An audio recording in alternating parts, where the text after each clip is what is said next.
अस्सलाम वालेकुम नादरीन, आप यूट्यूब चैनल देख रहे हैं। मैं इमरान खान हूँ। नादरीन, तमाम तर कोशिशों के बावजूद पाकिस्तान की सरकार ने, आज़ाद कश्मीर की सरकार ने मिलकर बहुत ज़ोर लगाया कि ये एहतजाज शुरू ना हो पाए।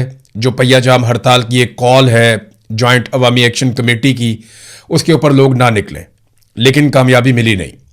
हुआ यह कि लोग बहुत बड़ी तादाद में निकल आए 9 जून की सुबह, और इसकी तवक्को की जा रही थी कि लोग निकलेंगे, लेकिन इतनी बड़ी तादाद में निकलेंगे इसका अंदाज़ा नहीं था। 2 जगहों से लॉन्ग मार्च का आगाज़ हुआ जहां पे सुबह लोग निकले, और वहां पे इक्का दुक्का वाक़यात भी हुए, झड़पें हुई, लड़ाई हुई, काफ़ी डंडे भी चले और बहुत सारे लोग ज़ख्मी भी हुए। चंद शहादतों की भी इतला है, लेकिन अभी तक चीज़ें कन्फर्म नहीं हो रही। तो काफिला रुका नहीं है, बल्कि लोगों ने कंट्रोल कर लिया शहर के ऊपर, सड़कों के ऊपर, और वो आगे बढ़ना शुरू हो गए। एक तो जनाब मीरपुर से बड़े काफिले निकले हैं और दूसरा डुडियाल से। ये दो जो है वो बिगनिंग वाले पॉइंट्स हैं, बिल्कुल जहां से काम शुरू होता है, डुडियाल और मीरपुर से। ये नक्शा मैं आपके सामने रखता हूं। ये है जी आज़ाद कश्मीर का नक्शा। ये बिल्कुल बारीक नक्शा है। ये नीचे सबसे अगर आप गौर से देखें तो नीचे बिंबर का इलाका है, उसके ऊपर मीरपुर का एरिया है। तो ये डुडियाल है और साथ मीरपुर है। यहां से काफिले निकलते हैं और वो इकट्ठे होने के बाद अब कोटली की तरफ बढ़ रहे हैं। कोटली जो है वो एक बड़ा हसास मुकाम है। कोटली को अगर क्रॉस कर लिया इन काफिलों ने तो उसके बाद फिर इनको रोकना मुश्किल हो जाएगा, बल्कि बहुत मुश्किल हो जाएगा। उसकी वजह यह है कि कोटली से ऊपर जब आप चले जाते हैं, पुलंदरी, रावलाकोट, बाग, तो ये वो लोग यहां पे रहते हैं जो बहुत सख्त गिर किस्म के लोग हैं, और वो बड़े सख्त लोग हैं। वो जहाद में बिलीव करते हैं, और मकबूजा कश्मीर में भी इन लोगों ने बड़ा लंबा अरसा बहुत सारा जहाद लड़ा है। तो यहाँ के लोग जो हैं वो बड़े सख्त तबीयत के हैं, और जो हार्ड कोर टीमें हैं जो जॉइंट अवामी एक्शन कमेटी से ताल्लुक़ रखती हैं वो यहीं की हैं, यानी रावलाकोट के और पुलंदरी के लोग हैं। तो कोटली का एक बड़ा चैलेंज है जिसको इस बहुत बड़े इज्तिमा ने क्रॉस करना है। हज़ारों की तादाद में इसमें लोग हैं। कई इलाकों में मारपीट जो है वो रिपोर्ट हुई है अभी तक, और कोटली से कुछ इतलात के मुताबिक 3 और कुछ इतलात के मुताबिक 7 अफराद के जाँ बहक होने की इतला आई। उसके अलावा कोटली से पता चला है कि 5 सिक्योरिटी एहलकार भी जख्मी हुए हैं और दर्जनों शहरी जख्मी हुए हैं। जबकि कोटली में जो सरकारी अस्पताल है उस पर रेंजर्स ने अपना कंट्रोल कर लिया है। ये जो अस्पताल पे कंट्रोल करने का एक तरीक़ाकार है, ये इस्लामाबाद पिम्स अस्पताल से दरियाफ्त हुआ था। जब 26 नवंबर 2024 को गोलियां मारी गई पाकिस्तान तहरीक इंसाफ के वर्कर्स को, तो उसके बाद लोग वर्कर्स को उठा के अस्पताल की जाने भागे। तो करीबी अस्पताल जो था वो पिम्स अस्पताल था। तो जैसे ही लोग पिम्स अस्पताल पहुंचते गए तो वहां पे सिक्योरिटी फोर्सेस की गाड़ियां खड़ी थीं, वो लोगों को उठा के गाड़ियों में डाल के गिरफ्तार करना शुरू हो गए। तो ये एक तरीक़ाकार रखा गया था पहले गिरफ्तारियों का। तो आज़ाद कश्मीर में भी इसी तरीक़ाकार पे जो कोटली के अंदर अस्पताल है उस पर रेंजर्स ने कंट्रोल किया हुआ है। वहां से जो मकामी इंफॉर्मेशन या रिपोर्ट्स आ रही है उनके मुताबिक वीडियोस बहुत मुश्किल से आ रही हैं, लेकिन बहुत सारी वीडियोस अब मेरे पास मौजूद हैं। पूरा इनबॉक्स भरा हुआ है, बड़े पैमाने पे लोग मैसेजेस कर रहे हैं और वीडियोस भिजवा रहे हैं। कोई ना कोई बंदोबस्त उन्होंने कर रखा है कि इंफॉर्मेशन पहुंच जाए। तो बरतानिया में यहाँ पे इंफॉर्मेशन, मेरे ख्याल में इस्लामाबाद में इंफॉर्मेशन पहुंचे, उससे पहले बरतानिया में इंफॉर्मेशन पहुंच जाती है। और रीज़न उसका ये है कि बरतानिया में बहुत बड़े पैमाने पे, बहुत बड़ी तादाद में ओवरसीज कश्मीरी रहते हैं। तो ये जुड़े हुए हैं अपने घर वालों के साथ, और जहां जहां पे इनके पास फैसिलिटी है, ये वहां से वीडियोस आ रही हैं कि जनाब इस इलाके में अब ये हो रहा है। अमली तौर पे जो आज़ाद कश्मीर है वो वहां लॉकडाउन है, यानी वो बंद है। हुकूमत ने पूरी कोशिश की कि बाजार बंद ना हो, इलाके बंद ना हो, लेकिन हू का आलम है बहुत सारे इलाकों में। कुछ एरियाज में कुछ दुकानें खुली भी हैं, लेकिन ज्यादातर कश्मीर जो है वो लॉकडाउन के जेर असर है। और जो ज्वाइंट अवामी एक्शन कमेटी, जिसे कलअदम करार दे दिया गया, उस कमेटी की कोशिशों से उन्होंने कश्मीर को बंद किया हुआ है। जो काफिला चला है उसे क्या चीजें मैसर आई वो भी मैं आपको बताया। तो लोगों ने अपने घरों से खाना खिलाया। ये बड़ी हैरत की बात है कि लोग किस तरह से इस ज्वाइंट अवामी एक्शन कमेटी के साथ जुड़े हुए हैं। ये बहुत हैरान कुन है। लोगों ने अपने घरों से खाना खिलाया कश्मीरियों को जो निकले हैं एहतजाज करने के लिए, और रास्ते में सबीलें लगी हुई हैं पानी की। कुछ बेकरियां जो हैं वो खुली थी, वहां से लोगों को खाने पीने की चीज़ें दी गई। तो दवाइयों के अलावा, बेकरियों के अलावा, दूध की दुकानों के अलावा या मेडिकल स्टोर्स के अलावा, इन चीज़ों के अलावा बाकी तमाम चीज़ें बंद हैं। और ख़ास तौर पे जहाँ से ये काफिला गुजरा है वहाँ पे तो मुकम्मल तौर पे पहिया जाम हड़ताल और बंदिश है हर चीज़ की। सिर्फ वही लोग चल रहे हैं जो काफिले के अंदर शामिल हैं। यहां पे एक पुल है जिसका इफ्तिताह नहीं हो रहा था बड़े लंबे अरसे से, और बड़े लंबे अरसे से इसके ऊपर जो है वो एक कंट्रोवर्सी भी थी, 20-25 साल हो गए। तो मुजाहिरीन ने ये उठाया, हरियाम पुल जो है इसका इफ्तिताह भी कर दिया जाते जाते, और ये पुल को क्रॉस करके आगे की तरफ बढ़ रहे हैं। इस वक्त ये काफिला कहां पे है? जो बड़ा काफिला है वो इस वक्त मौजूद है कोटली के दरवाजे पे, यानी यहां पे एक पावर प्लांट है, उसके करीब से गुजर के ये पहुंच गए हैं, बिल्कुल कोटली में दाखिल होने वाले हैं। अगर ये कोटली में दाखिल होते हैं और कोटली के लोग इनके साथ शामिल हो जाएं, क्योंकि कोटली में सुबह से लड़ाई चल रही है और वहां पे काफी एहतजाज हो रहा है, क्योंकि यहां के लोगों ने जो एहतजाज करने के लिए बड़ा काफिला आ रहा है उनका इस्तकबाल करना था, उनके खाने पीने का भी बंदोबस्त करना है, उनको ठहराने का भी बंदोबस्त करना है, और उसके बाद फिर ये आगे बढ़ेंगे कोटली से पुलंदरी की जानिब, और पुलंदरी से फिर ये जाएंगे रावला कोट, और रावला कोट से फिर बाग की तरफ जाएंगे, और बाग से आगे इनकी मंजिल है मुजफ्फराबाद। तो जितनी रुकावटें हैं उनको देखते हुए ये लगता है कि इनको 2-3 दिन शायद ये सफर पूरा करने में लग जाए, या हो सकता है इससे पहले इनको डिस्पर्स होना पड़ जाए, या हो सकता है कि इससे ज्यादा टाइम इन्हें लग जाए, कुछ भी हो सकता है, या किसी जगह पे ये बैठ जाएं। लेकिन अभी फिलहाल ये कोटली के दरवाजे पे है बहुत बड़ा काफिला। पुलंदरी में लड़ाई हुई है, वहां पे मकबूल भट्ट चौक है जो बड़ा मशहूर चौक है वहां का। मकबूल भट्ट जिसे भारत भी एक दहशतगर्द समझता था और पाकिस्तान की एजेंसियां भी उनके साथ बहुत जुल्म करती रही हैं। मकबूल भट्ट एक बड़ा हीरो है, एक बहुत बड़ा नाम है, उसके ऊपर तो पूरी किताब लिखी जा सकती है, पूरा वीलॉग किया जा सकता है, बहुत सारे वीलॉग्स किए जा सकते हैं। तो मकबूल भट्ट चौक है एक पुलंदरी में, मकबूल भट्ट चौक में लड़ाई चल रही थी, और इस वक्त जो ताजा मनाजिर आए शाम के वक्त उनके मुताबिक मकबूल भट्ट चौक में भी मुजाहिरीन का कंट्रोल है, वहां पे सिक्योरिटी फोर्सेस का कंट्रोल नहीं है। तो कुल मिला के सूरत हाल यह है कि काफिला निकला, बड़े पैमाने पर लोग निकलकर पहुंच गए कोटली के करीब। कोटली में और पुलंदरी में लड़ाई चल रही है सिक्योरिटी फोर्सेस की अवाम के साथ, और रावला कोट में भी अवामी जॉइंट एक्शन कमेटी के साथ झड़पें जारी हैं। कई जगहों पे लोग जुलूस निकाल रहे हैं, छोटी छोटी रैलियों की तादाद में, छोटे छोटे, यानी कहीं पे 200, कहीं पे 500, कहीं पे 800, इस तरह लोग निकल रहे हैं, और निकल के वो अपनी एग्जिस्टेंस शो कर रहे हैं, अपने लोगों को गरमा रहे हैं। लेकिन जैसे ही ये मेन काफिला अगर पहुंच जाता है और वो गुजर जाता है कोटली के अंदर से, तो कोटली से बहुत बड़ी तादाद में लोग शामिल हो सकते हैं। फिर उसके बाद पुलंदरी का इलाका है, ये पहले से ही एक मैदान जंग बना रहा, और यहां पे लोगों ने कंट्रोल हासिल कर लिया है। कोटली में सुबह से अब तक शहादतें भी रिपोर्ट हुई हैं, बहुत सारे सिक्योरिटी फोर्सेस के लोग जो है वो जख्मी भी हुए हैं। दूसरी तरफ हुकूमत बहुत अजीबोगरीब काम कर रही है। एक तरफ जो फैसल राठौर है वजीर आजम आजाद कश्मीर के, एक तरह से वो कठपुतली वजीर आजम है, उनकी कोई हैसियत नहीं है, लेकिन वो इंटरव्यूज के अंदर बार बार एक बात कर रहे हैं कि हम बातचीत करना चाहते हैं, बातचीत करने के लिए तैयार हैं, हम बैठना चाहते हैं, हम चाहते हैं कि बैठ के मसाइल का हल निकले, सीटों का कोई मसला नहीं है, मुहाजिरीन की सीटें इंसानी जानों से ज्यादा कीमती नहीं है, ये बातें वो कर रहे हैं एक तरफ।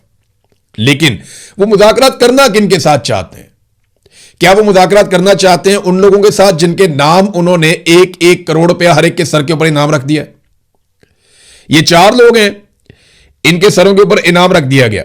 शौकत नवाज मीर, उमर नजीर कश्मीरी, ख्वाजा मेहरान अरशद और सरदार अमान खान, ये 4 मेन लोगों में से एक हैं। यानी और भी बहुत सारे लोग हैं, और ये ऐसा नहीं है कि अवामी ज्वाइंट एक्शन कमेटी इन 4 लोगों की मोहताज है। वहां पे जो भी शामिल होता है वो खुद ही लीडर बन जाता है, और ये लोगों की कमेटी है, ये लोगों की कमेटी है, यानी आम अवाम ने ये कमेटी बनाई हुई है। ये ऐसा नहीं है कि चंद लोगों ने मिलकर अवाम को इकट्ठा करके बेवकूफ बनाया हुआ, ये वो चक्कर ही नहीं है। ये जो अवामी ज्वाइंट एक्शन कमेटी है ना, इसका रिवर्स किस्म का फॉर्मूला है। ये ऊपर से नीचे की तरफ ताकत नहीं जा रही, नीचे से ऊपर की तरफ आ रही है। आप अगर ये 4 बंदे पकड़ लें जिन पे 1-1 करोड़ रुपए का आपने इनाम रखा हुआ है इनके सरों पे, तो क्या इसके बाद एहतजाज खत्म हो जाएगा? मुझे तो नहीं लगता कि इससे खत्म होगा।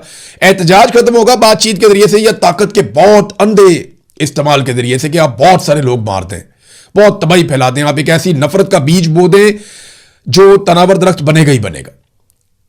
ये जो आज आप फसल बोएंगे ये आपको कल काटनी पड़ेगी। आप जो मर्जी कर ले, आने वाली नस्ल आपको माफ नहीं करेगी, क्योंकि लोगों पे गोली चलाना बहुत आसान है, ट्रिगर आपने दबाना है, गोली चल गई, लेकिन उसकी कीमत चुकानी पड़ती है नस्लों को, और वो कीमत चुकाना बहुत मुश्किल है। ये कोई भी फोर्सेस जितनी मर्जी ताकतवर हो, कोई रियासत कितनी भी ताकतवर हो, वो इसकी कीमत नहीं चुका सकती। गोली से आप नफरत बो देते हैं और फिर आपको एक नफरत की पूरी फसल काटनी पड़ती है, वो कई गुना ताकत के साथ वापस आता है। बहरहाल ताकत का अंधा इस्तेमाल जारी है। एक तरफ तो जनाब वो कह रहे हैं जी हमने मुज़ाकरात करने हैं इन लोगों के साथ, और दूसरी तरफ इन लोगों के नाम जो हैं वो कलदम तंजीम बना के इनकी गिरफ्तारियों और इनके छापों के लिए बाकायदा जो मुखबरी करेगा उसके लिए 1 करोड़ रुपए का इनाम भी मुकर्रर कर दिया कि इनमें से कोई एक बंदा पकड़वाएं और 1 करोड़ रुपया आप ले लें। यानी आप गद्दारी करें अपने लोगों के साथ, अंदर से को बंदा वो बताए जनाब ये यहां बैठा हुआ है, वहां पे आगे पकड़ें, उसको 1 करोड़ रुपया दिया जाए। किसी को 1 करोड़ नहीं मिलना। ये आज तक मैंने नहीं देखा कि किसी बंदे को इनाम की रकम मिली हो। वो अमेरिका ने अटैक किया था ना वेनेजुएला के ऊपर, तो उसने बहुत इनाम रखा हुआ था उसके सर पे मादुरो के। तो जिन लोगों ने कहा था कि ये इनाम हमें मिले, अमेरिका ने कोई नहीं दिया इनाम। इधर अमेरिका इनाम नहीं देता तो पाकिस्तान इनाम देगा? सवाल ही पैदा नहीं होता। अगर फैसल राठौर साहब वाकई चाहते हैं कि उन्होंने मुज़ाकरात करने हैं तो वो ये कलदम का ठप्पा हटाएं, ज्वाइंट अवामी एक्शन कमेटी के लोगों के साथ बैठ के बातचीत करें, उनके सर के ऊपर जो इनामात रखे गए हैं ये सिलसिला रोकें। और बड़ी अजीबोगरीब खबरें पाकिस्तान की मीडिया पे चलवाई जा रही। सबसे पहले तो एक बंदा है, और ये बंदा आप देख लें, इसको आप याद रखिएगा कि सबसे पहले जो ज्वाइंट अवामी एक्शन कमेटी को छोड़ने का ऐलान किया वो फैसल गिलानी ने किया है। एस्टेब्लिशमेंट का दबाव होगा और पाकिस्तान के हर टीवी चैनल पे ट्रांसमिशनें चला दी गई, जनाब इस बंदे ने अवामी ज्वाइंट एक्शन कमेटी छोड़ दी। हालांकि इसकी कोई हैसियत नहीं थी ज्वाइंट अवामी एक्शन कमेटी के अंदर। मैंने जो लोगों से पूछा उन्होंने कहा जी हम तो इसको जानते भी नहीं ज्यादा। बहरहाल वो छोड़ते हुए कहता है जी मासूम शहरियों के खून से होली खेली जा रही है, मैं ज्वाइंट अवामी एक्शन कमेटी से खुद को अलग करता हूं और उसको छोड़ने का मैं ऐलान करता हूं। इसी तरह पाकिस्तान तहरीक इंसाफ भी छुड़वाई लोगों से, इसी तरह तहरीक लब्बैक भी छुड़वाई लोगों से। अब खबरें चलाई जा रही हैं कि जनाब इनके ताल्लुकात साबित हो गए हैं भारत के साथ, यानी फितनतुल खवारिज के साथ और भारत के साथ कलदम एक्शन कमेटी का गठजोड़ साबित हो चुका है। इस किस्म की खबरें चलाई जा रही हैं और पुराना स्क्रिप्ट है बहुत। यानी तहरीक लब्बैक वालों के घर से भी इंडियन करेंसी मिल गई थी, यहां पे शौकत नवाज मीर के घर से भी इंडियन करेंसी मिल गई है, आपको पीटीआई वालों के घर से भी मिल जाती है, आपको तालिबान के घर से भी इंडियन करेंसी मिल जाती है। ये इंडियन करेंसी बड़ी चालाक है। एमक्यूएम के ऊपर एक्शन हो तो वहां से इंडियन करेंसी मिल जाती है, तहरीक लब्बैक के ऊपर एक्शन हो तो वहां से इंडियन करेंसी मिल जाती है। जिस पॉलिटिकल पार्टी के ऊपर जब भी कभी पाकिस्तान की मिलिट्री एस्टेब्लिशमेंट हाथ डालती है तो एजेंसियों को उनके लोगों के घरों से इंडियन करेंसी मिल जाती है। ये बड़ी चालाक करेंसी है, ये फौरी तौर पे वहां पहुंच जाती है जहां पे पाकिस्तान की मिलिट्री एस्टेब्लिशमेंट का किसी के साथ भी झगड़ा होता है। इंडियन सिम कार्ड भी मिल जाते हैं वहां से, वहां पोस्टर बैनर भी मिल जाते हैं। यानी उन्होंने सजा के रखे हुए होते हैं Indian banner, Indian poster, Indian फौजियों के खत, इंडियन राह का जो है वो सारा डॉक्यूमेंटेशन, हर चीज के आपका ओहदा क्या, आपका काम क्या, आपको पैसे कितने मिले, उनके पैसे, सारा कुछ सजा के रखा हुआ होता है अपने घर के अंदर उस बंदे ने जो मिलिट्री एस्टेब्लिशमेंट के खिलाफ हो जाता है। और बाद में जाके छापा मारा जाता है और इंकशाफ होता है कि ओए ये तो राह का एजेंट निकल आया। तो जनाब राह के 5 एजेंट भी आईएसआई ने पकड़े, खबर ये भी दी गई। ये जरा खबर देखें आप, एक्सप्रेस न्यूज पे छपी है। छपी क्या है, छपवा देते हैं। वो कह रहे हैं जी फितनतुल खवारिज भारत और कलदम अवामी एक्शन कमेटी का गठजोड़ बेनकाब हो गया, होश रुबा इंकशाफात सामने आ गए और जनाब राह के लिए सरगर्म खारजी शहजाद के कलदम एक्शन कमेटी से रवाबित मंजर आम पर आ गए।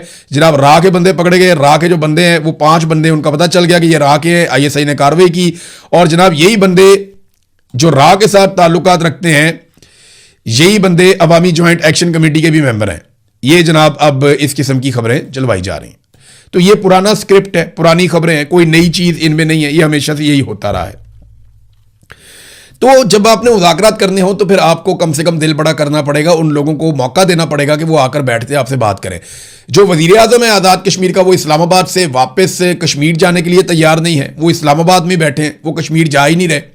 और जो ज्वाइंट अवामी एक्शन कमेटी के लोग हैं वो चुपते फिर रहे हैं कि उनके ऊपर पुलिस और रेंजर्स और सिक्योरिटी फोर्सेस छापे मार रही हैं, वो उनके खून के प्यासे हो गए, उन पे गोलियां भी चलाई गई हैं, वहां लोग भी शहीद हो रहे हैं। तो मुज़ाकरात कौन करेगा, किसके साथ करेगा, कहां पे बैठेंगे? ये सिर्फ मुज़ाकरात की बात करके फेस सेविंग ले रहे हैं ताकि कल कलां को ये कहें जनाब मैं तो बातचीत करने का हामी था, देखिए हमने बातचीत के जरिए मसला हल कर दिया। हालांकि बातचीत के तमाम दरवाजे इन लोगों ने बंद कर दिए। कल तलत हुसैन का प्रोग्राम चल रहा था, एस्टेब्लिशमेंट ने वहां पे चलते प्रोग्राम के अंदर मैसेज भिजवा के तलत हुसैन को बताया कि जनाब हमने नहीं ये कबूल करना, ये जो आप वजीर आजम कह रहा है ये बकवास करता है, ये हम नहीं मानते इसको। यानी सादी बात तो यही है ना, वजीर आजम वहां पे कोई और बात कर रहा था, तलत हुसैन को मैसेज आ जाता है एस्टेब्लिशमेंट का और उसको बताया जाता है जनाब हम नहीं ये मानते, ये जो भी कहता है कहता रहे बेशक। तलत हुसैन ने पढ़ के वो मैसेज सुना दिया वजीर आजम को और वजीर आजम कहता है नहीं जी ठीक है, वो भी अपना पैंतरा बदल गया फौरी तौर पर। ये नाज़रीन पाकिस्तान के अंदर मीडिया जर्नलिज्म कर रहा है, सियासतदान सियासत कर रहे हैं और एस्टेब्लिशमेंट जो है वो फैसले कर रही है। आईजी ने नाज़रीन एक बड़ी अजीबोगरीब तकरीर कर दी वहां पे सियासतदानों वाली। बल्कि मैं अभी देख रहा था कि ईरान ने जंग लड़ी है अमेरिका के साथ, किसी अमरीकी या ईरानी जर्नैल ने भी ऐसी तकरीर नहीं की, किसी इसराइली जर्नैल ने भी ऐसी तकरीर नहीं की, पूरे मिडल ईस्ट के अंदर किसी जर्नैल ने या किसी फौजी ने या किसी सियासतदान ने ऐसी शानदार तकरीर नहीं की, या पाकिस्तान के जर्नैलों ने कभी इंडिया के साथ लड़ाई में ऐसी तकरीर नहीं की, ना कभी इंडियन जर्नैलों ने ऐसी तकरीर की है जैसी तकरीर कर दी आईजी कश्मीर ने। ये आईजी कश्मीर वही आदमी है जिसने कहा था 1000 बंदा मारूंगा तो अमन आ जाएगा। अब ये कश्मीर पहुंचा हुआ है। ऐसे ज़हनी मरीज को तो सवाल ही पैदा नहीं होता कभी कोई सिविल सर्विस के अंदर रखे भी, लेकिन आसिम मुनीर साहब के दौर में इसको आईजी बनाकर कश्मीर में भेज दिया गया। वो अपनी कार्रवाई डाल रहा है, बंदे मर रहे हैं वहां पे, सिक्योरिटी फोर्सेज के लोग भी मर रहे हैं, दूसरी तरफ जो सिविलियंस हैं वो भी मर रहे हैं। तो लोगों की जान जा रही है, इनका क्या जा रहा है? वो सीने पे हाथ मार मार के ये कर दूंगा वो कर दूंगा, वो वहां धमकियां मेज किस्म की बातें कर रहा है। और ये आईजी को क्या जेब देता है? अब चाहे इस्लामाबाद का आईजी हो चाहे कश्मीर का आईजी हो, ये जिस तरीके से सीना ठोक रहे हैं अवाम के सामने, क्या ये अवाम का सामना भी कर सकते हैं? जो अवाम अपने टैक्स के जरिए से आपको तनख्वाह देते हैं, आपको पालते हैं, आप उनके खिलाफ ऐसा रद्देमल कैसे दे सकते हैं? जब भी आप अवाम के पुरअमन एहतजाज के ऊपर जाके अटैक करेंगे, क्रैकडाउन करेंगे, तो लोग आगे से रिएक्ट करेंगे। अब जस्टिफाई नहीं किया जा सकता। जो शहीद हुए पुलिस वाले वो हमारे भाई हैं, हमारे सिक्योरिटी फोर्सेज के लोग भी हमारे अपने बच्चे हैं, वो कौम के बच्चे हैं। लेकिन कौम के बच्चों को लड़ाने वालों के खिलाफ बोलना, अगर इतनी जरूरत है तो, अगर इतना हौसला है तो बात कर और ये कह कि कौम के बच्चों को लड़ाने वाले जो हैं वो कौम के मुजरिम हैं, जिन्होंने लाकर सिविलियंस को और फोर्सेस को आमने सामने खड़ा कर दिया। वो तकरीर ऐसे कर रहा है जैसे वो मकबूजा कश्मीर में जा रहा है, मकबूजा कश्मीर फतह करने के लिए। ओ भाई, ये कश्मीर है, आजाद कश्मीर है, ये अपने लोग हैं, इनको ऐसे नहीं मारना। जितना गुस्सा और जितने जज्बात तुम दिखा रहे हो, अगर इतने जज्बात दूसरी तरफ से भी दिखाए गए, ये तो बहुत बड़ा तसादम हो जाएगा। तो ये जल्दी पर तेल का काम कर रहे हैं। और ये ऐसे बेवकूफ लोग सिर्फ अपनी जाती तशहीर के लिए और अपनी जाती वाहवाह के लिए और गुड बुक्स में आने के लिए, बड़े बड़े ताकतवर लोगों की या एस्टेब्लिशमेंट की गुड बुक्स में रहने के लिए वो इस तरह के ब्लंडर करते हैं, और कीमत इन ब्लंडर्स की बाद में कौम अदा करती है। अहमद फरहाद साहब ने बड़े जबरदस्त तरीके से एलैबोरेट किया कि ये अवामी जॉइंट एक्शन कमेटी का जो एक लॉन्ग मार्च निकला है, इसके मकासद क्या है। और ये बार बार वो कमेटी बता चुकी है, और उन्होंने बाकायदा इसको लिख कर भी बताया, बोल कर भी बताया। मैं आपके सामने नंबर 1, उन्होंने कहा जी ये तहरीक है ना, ये पाकिस्तान के खिलाफ नहीं है। नंबर 2, किसी इदारे के खिलाफ नहीं है। नंबर 3, किसी कौम के खिलाफ नहीं है। नंबर 4, ये बुनियादी अवामी हुकूक की तहरीक है। नंबर 5, अशराफिया की मुराद के खिलाफ है। नंबर 6, सियासी इंजीनियरिंग के खिलाफ है कि 12 सीटों से जो सियासी इंजीनियरिंग की जाती है और पूरे निजाम को कंट्रोल करके एक सरकारी ऑफिसर या एक फौजी ऑफिसर वो पूरा का पूरा कश्मीर का खित्ता चला रहा होता है, तो ये नामुनासिब है। वो ये कहते हैं सियासी इंजीनियरिंग के खिलाफ है, गैर कानूनी और गैर मंतकी नशिस्तों के खिलाफ है, सेहत की नाकस सहूलियात के खिलाफ है, नाकस इंफ्रास्ट्रक्चर के खिलाफ है, कई अशरों की महरूमियों के खिलाफ है। ये जनाब वो तहरीक है, और इसको उठाकर इंडिया के साथ, मुझे बताएं ये सारे काम इंडियन राह चाहती है कि पाकिस्तान में ये सारे काम हो, या भारतीय खुफिया एजेंसी पाकिस्तान में ये काम करना चाहती है? पाकिस्तानी एजेंसियां क्या कर रही हैं वो देख लिया पाकिस्तानी टीवी के ऊपर। आज इमरान खान की फिर मुलाकात नहीं हुई, इमरान खान से मुलाकात मुकम्मल तौर पे बंद है। उनकी बहनें, आज मंगल का दिन था, वो फिर गए मिलने के लिए, उन्होंने मुलाकात करने नहीं दी। एक तरफ उन्होंने नेशनल लेवल के सबसे बड़े लीडर की मुलाकातें बंद की हुई हैं, दूसरी तरफ पाकिस्तान के तमाम टीवी चैनल के ऊपर इमरान खान का नाम लेना मना है। लेकिन जो खैबर पख्तूनख्वा से नाराज अरकान का एक टोला बनाया गया है, वो अब इंटरव्यूज दे रहे हैं और वो इमरान खान का तस्करा कर रहे हैं, इमरान खान की रिहाई मांग रहे हैं, इमरान खान की रिहाई के लिए तहरीक का लायामल मांग रहे हैं, और वो सारा कुछ पाकिस्तान के नेशनल टीवी चैनल पे चल रहा है। जरा अपने आप से पूछिए आप एक दफा कि जिस आदमी का नाम पाकिस्तान के नेशनल टीवी चैनल्स पे नहीं लिया जा सकता, उसकी रिहाई की तहरीक चलाने का मुतालबा पाकिस्तान के नेशनल टीवी चैनल्स पे चल रहा है, और कुछ नाराज अरकान सो कॉल्ड वो मुतालबा कर रहे हैं और वो टीवी पे चल रहे हैं। पहले तो पूछो तुमने कौन सी कुर्बानी दी है भाई इमरान खान को बाहर निकालने के लिए? मुझे सुहेल अफरीदी से कोई हमदर्दी नहीं है, वो जो कर सकता था उसने नहीं किया। सुहेल अफरीदी के पास बहुत बड़ा मौका था, अभी भी है, लेकिन सुहेल अफरीदी ने मौके से फायदा नहीं उठाया। उसने नौजवानों को इकट्ठा नहीं किया जो वो कर सकता था, कोई हमदर्दी नहीं है। लेकिन दूसरी तरफ ये जो नाराज अरकान है, जिस तरीके से इनको पाकिस्तान का नेशनल टीवी चला रहा है और इमरान खान की रिहाई के मुतालबात भी नेशनल टीवी पे चला रहा है, ये ऑर्गेनिक नहीं है। इसके पीछे फिर एस्टेब्लिशमेंट है, क्योंकि एस्टेब्लिशमेंट की मर्जी के बगैर पाकिस्तान के नेशनल मीडिया पे कुछ नहीं चलता।